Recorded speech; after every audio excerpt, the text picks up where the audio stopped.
Assalamualaikum warahmatullahi wabarakatuh. Perkenalkan, nama saya Nabila Utami Sandra Dewi. Di video ini saya akan membuat tugas mengenai mata kuliah perencanaan strategis pengambilan keputusan. Dan di video ini saya akan menjelaskan perlunya perencanaan dalam sebuah program atau kegiatan. Perencanaan adalah bentuk persiapan yang baik ketika ingin melakukan sesuatu. Perencanaan penting karena pada dasarnya akan menjadi representasi tentang tujuan organisasi serta melibatkan pengambilan keputusan tentang cara dan sarana yang diinginkan untuk mencapai tujuan. Hal ini juga menjadi dasar sebelum bisa mengoptimalkan fungsi manajemen lainnya. Sebuah rencana tidak hanya harus efektif, tetapi juga efisien.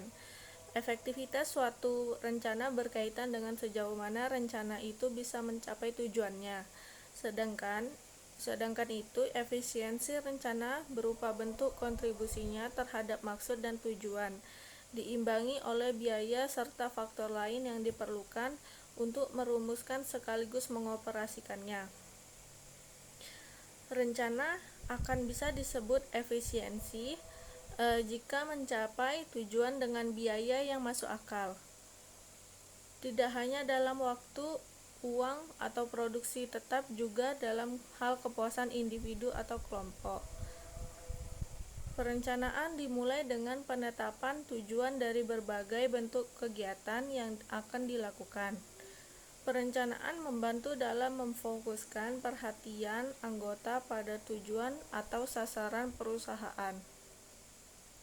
Tanpa perencanaan, sebuah organisasi tidak memiliki panduan. Hal ini juga memaksa perencanaan untuk menciptakan susunan rencana yang bisa dipahami setiap lapisan organisasi.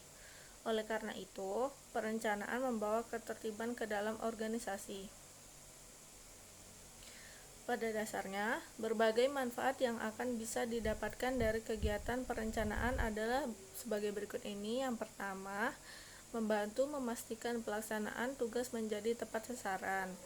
Kedua, kegiatan tiap unit akan terorganisir dengan baik dengan tujuan akhir yang sejalan. Ketiga, dengan memanfaatkan penelitian yang akurat, perencanaan akan bisa membantu dalam menghindari kesalahan yang mungkin terjadi. Keempat, menciptakan standar biaya dan juga pengawasan. Yang kelima, planning dapat menjadi cara untuk semakin maju. Adapun 4 jenis rencana yang bisa kita manfaatkan ketika ingin menyusun sebuah perencanaan.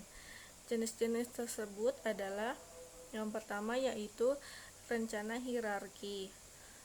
Rencana-rencana ini dibuat pada 3 tingkat hierarki utama, yaitu kelembagaan, manajerial, dan teknis. Rencana untuk ketiga level tersebut adalah yang pertama rencana strategis, kedua rencana administratif atau menengah, ketiga rencana operasional juga dapat dikategorikan menurut frekuensi penggunaan. Selanjutnya, rencana tetap atau standing plans.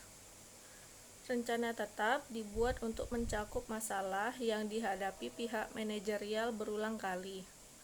Rencana tetap dapat dibuat secara Standard Operation Procedure atau SOP. Umumnya, 5 jenis rencana tetap akan memiliki yang pertama yaitu misi atau tujuan. Lalu yang kedua strategi, yang ketiga kebijakan, yang keempat aturan, dan yang kelima prosedur. Selanjutnya yaitu ada rencana sekali pakai. Rencana sekali pakai disiapkan untuk situasi atau masalah tertentu yang unik dan biasanya akan diganti setelah 1 kali digunakan. Umumnya ada 4 unsur yang digunakan atau menjadi perhatian utama untuk rencana jenis ini, yaitu pertama tujuan atau sasaran, yang kedua yaitu program, yang ketiga yaitu proyek, yang keempat yaitu anggaran. Lalu adapun rencana kontingensi atau darurat. rencana darurat dibuat untuk menghadapi situasi yang mungkin muncul jika asumsi ini ternyata salah.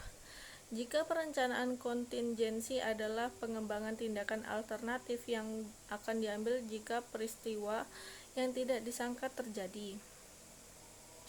Contohnya, seperti pada kegiatan ekskavasi penyelamatan KCBN Pulau Penyengat bersama Balai Pelestarian Cagar Budaya Provinsi Sumatera Barat yang saya kunjungi bersama dosen saya dan teman-teman saya. Menurut pandangan saya, mereka menggunakan rencana tetap atau yang disebut dengan standing plans, karena pada penelitian ekskavasi ini mereka menggunakan misi atau tujuan, strategi, kebijakan, aturan, dan prosedur. Berikut ini yang dapat saya sampaikan, terlebih dan kurang saya minta maaf. Sekian dari saya. Assalamualaikum warahmatullahi wabarakatuh.